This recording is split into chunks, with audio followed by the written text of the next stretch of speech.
দর্শক মণ্ডলী আসসালামু আলাইকুম। গ্রিন আর্কিটেক্টের পক্ষ থেকে আমি ইঞ্জিনিয়ার টুটুল আপনাকে অনেক অনেক অভিনন্দন এবং শুভেচ্ছা জানিয়ে আজকে মাত্র 8 কাঠা জমিতে একটা 4 ইউনিট 7 তলা বাড়ির প্ল্যান ডিজাইন এবং খরচের হিসাব আমি আপনার মাঝে তুলে ধরার চেষ্টা করব। অসাধারণ কম্বিনেশন করে এই বাড়ির ডিজাইনটা তৈরি করা হয়েছে। এই বাড়িটা হবে হচ্ছে বগুড়াতে। বগুড়ার সাবেক এমপি মহোদয় উনি আমাদের সঙ্গে যোগাযোগ করেছিলেন, তারই পরিপ্রেক্ষিতে আমি বগুড়াতে গিয়েছিলাম। বগুড়াতে জায়গাটা আমি ভিজিট করি নিজে, তারপরে এখানে ওনাদের চাহিদা মোতাবেক আমরা একটা ডিজাইন তৈরি করি। এখানে গ্রাউন্ড ফ্লোরে মোট 24টা গাড়ি পার্কিংয়ের ব্যবস্থা রাখা হয়েছে। অনেক বড় এই বাড়িটা, লম্বা জায়গার উপরে, এবং প্রত্যেকটা ইউনিটে 4টা করে বেডরুম দিয়ে সাজানো হয়েছে। চমৎকার কম্বিনেশন করে বাড়ির ডিজাইনটা তৈরি করা হয়েছে। আমি কিছুক্ষণ পরে আপনাকে আর্কিটেকচারাল ড্রয়িংয়ে নিয়ে যাব। আপনারা জানেন যে আমরা কখনো ডুপ্লেক্স বাড়ির ডিজাইন করি, কখনো মসজিদের ডিজাইন করি, কখনো বহুতল বাড়ির ডিজাইন করি, 10 তলা 7 তলা 15 তলা। তো এটা হচ্ছে চাহিদা, হচ্ছে আমাদের ক্লায়েন্টের চাহিদার উপর নির্ভর করে। যখন যে ক্লায়েন্টের যে চাহিদা থাকে সেই ক্লায়েন্টের সেই চাহিদার উপর নির্ভর করে আমরা ডিজাইনগুলো করি।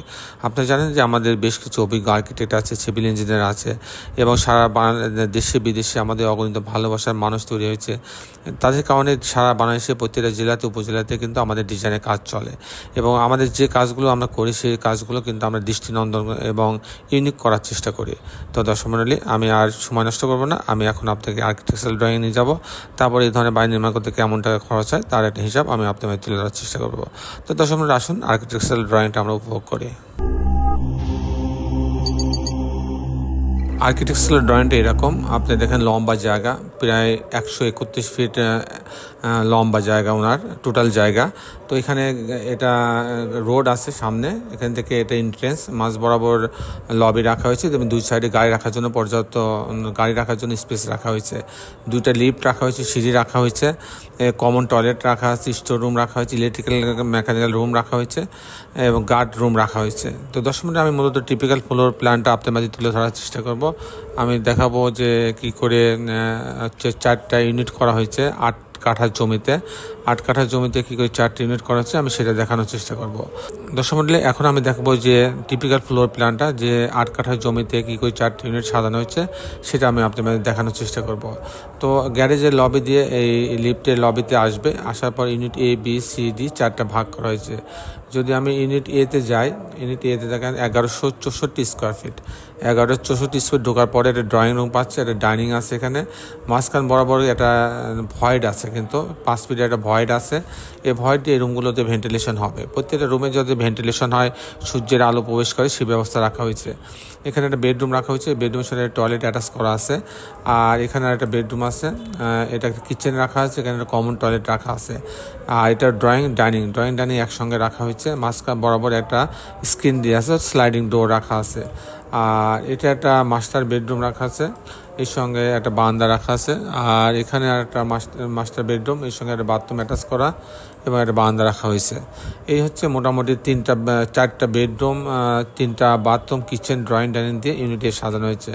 আমি যদি ইউনিট সি দেখাই আপনাকে, ইউনিট সি যদি দেখায়, সি এবং বি একই এরকম। তো আমি যদি সিটা দেখাই, এখান থেকে এই বরাবরও কিন্তু একটা ভয়েড রাখা আছে। তো এখানে এই দরজায় ঢুকবে, ঢোকার পরে 1326 স্কোয়ার ফিট। এই বিতেও কিন্তু 1334 স্কোয়ার ফিট, দুটো প্রায় এক, সেজন্য আমি আর বিটা দেখাচ্ছে না। তো এখানে ঢোকার পরে ড্রয়িং রুম পাচ্ছে, এখানে একটা ডাইনিং আছে, অনেক বড় ডাইনিং, এখানে ভয়েড দিয়ে ভেন্টিলেশনগুলো হবে। এখানে একটা কমন টয়লেট আছে, এখানে একটা বেডরুম রাখা আছে, এখানে কিচেন রাখা আছে, ডাইনিংয়ের পাশে কিচেন রাখা আছে। এখানে একটা স্পেস রাখা হয়েছে লবির মতন, যাতে এই ডাইনিংয়ে পর্যাপ্ত ভেন্টিলেশন হয়। এখানে একটা বেডরুম রাখা আছে, এটা একটা মাস্টার বেডরুম, এর সঙ্গে একটা টয়লেট অ্যাটাচ করা আছে, একটা বারান্দা রাখা আছে। এখানে একটা বেডরুম, এই বেডরুমের সঙ্গে একটা টয়লেট অ্যাটাচ করা আছে, একটা বারান্দা রাখা আছে। এখানেও কিন্তু 4টা বেডরুম, 4টা বাথরুম, কিচেন, ড্রয়িং ডাইনিং দিয়ে সাজানো হয়েছে। তো দর্শক মণ্ডলী, আমি যদি ইউনিট সিকে দেখাই আপনাকে, ডিকে দেখাই, তো এখানে কিন্তু ইউনিট ডিতে 1110 স্কোয়ার ফিট, এটা কিন্তু ইউনিট এর মতো অনেকটা। তো এখানে ঢোকার পরে একটা ড্রয়িং রুম পাচ্ছে, এখানে কিন্তু এই ভয়েড আছে, এখানে একটা ডাইনিং আছে, এটা একটা বেডরুম, এই বেডরুমের সাথে বাথরুমটা অ্যাটাচ করা আছে। এখানে একটা বেডরুম রাখা আছে, এখানে একটা কিচেন রাখা আছে, এখানে একটা কমন টয়লেট রাখা আছে। এখানে একটা বেডরুম, এই বেডরুমের সাথে বারান্দা রাখা আছে, আর এটা মাস্টার বেডরুম, এর সঙ্গে একটা টয়লেট অ্যাটাচ করা আছে, একটা বারান্দা রাখা আছে। এই হচ্ছে মোটামুটি 4টা বেডরুম, 3টা বাথরুম, কিচেন, ড্রয়িং ডাইনিং দিয়ে সাজানো হয়েছে।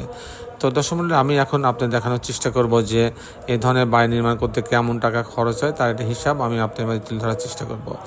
তো দর্শক মণ্ডলী, এই ধরনের বাড়িতে করতে 50 ফিট পাইলিং লাগে। সেখানে প্রথম যে খরচটা আসবে পাইলিং খরচ। প্রতি কাঠাতে আপনার 12 লক্ষ টাকা পাইলিং খরচ লাগবে। প্রতি কাঠাতে 12 লক্ষ টাকা পাইলিং খরচ লাগবে। তারপরে যে খরচটা আসবে এটা হচ্ছে ফাউন্ডেশন খরচ। এটা ফাউন্ডেশন খরচ বলতে আমরা যেটা বোঝাই সেটাতে আসবে হচ্ছে pile cap, short column, grade beam. এই পর্যন্ত আপনি যদি আমি করতে চাই তাহলে আমার প্রতি স্কোয়ার ফিট 1200 টাকা খরচ হবে। তারপরে আমার যে খরচটা আসবে সেই খরচটা কাস্টিং খরচ, বিম কলাম ছাদ। প্রতি তলার বিম কলাম ছাদের যদি আমি করতে চাই তাহলে আমার প্রতি স্কোয়ার ফিটে খরচ হবে 650 টাকা থেকে 700 টাকা। সেক্ষেত্রে এরকম একটা 7 তলা স্ট্রাকচার দাঁড়ায় যাবে পাইলিং এবং ফাউন্ডেশন বাদে আপনি 2.5 কোটি টাকা হলে দাঁড়ায় যাবে। আর এরকম একটা বাড়ি যদি আমি পাইলিং, লিফট, ফাউন্ডেশন, কাস্টিং, জানলা, দরজা, রেলিং, গ্রিলিং, ফিনিশিং কাজ সহ, ইলেকট্রিক কাজ, প্লাম্বিং কাজ সহ যদি আমি করতে চাই তাহলে আমার 9 কোটি থেকে 10 কোটি টাকা খরচ হবে। দর্শক মণ্ডলী, এই ছিল মোটামুটি আজকে আমার উপস্থাপনা। আপনারা যারা দেশে এবং দেশের বাইরে আমার এই ভিডিওটি দেখলেন সবাইকে আমি আমার প্রতিষ্ঠান গ্রিন আর্কিটেক্টের পক্ষ থেকে অনেক অনেক অভিনন্দন এবং ধন্যবাদ জানাচ্ছি। দর্শক মণ্ডলী, শেষের বেলা একটি কথা, আসুন আমরা সবাই আমাদের সুন্দর পৃথিবীটাকে সুন্দর রাখার জন্য অন্তপক্ষে একটি করে গাছ লাগাই। সবাই ভালো থাকবেন। আল্লাহ হাফেজ।